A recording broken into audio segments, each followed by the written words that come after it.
என்ன அனுப்பியிருக்காரு DD? No problem, take it easy, that's ஆல்னு அனுப்பியிருக்காரு.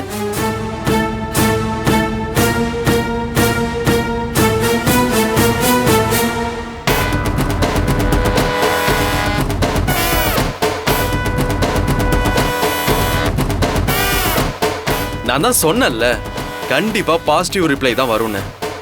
என்னால இதை இன்னமும் நம்பவே முடியல. ஆனா நான் மெசேஜ் அனுப்பின கொஞ்ச நேரத்திலேயே ரிப்ளை வந்துருச்சு. நான் பேசினது எல்லாத்தையும் ஃபுல்லா கேட்டிருப்பாரா?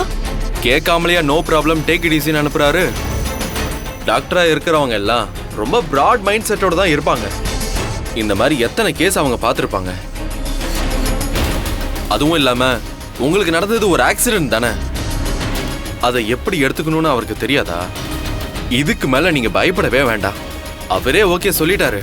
நீங்க நிம்மதியா கல்யாணத்தை பத்தி மட்டும் யோசிங்க.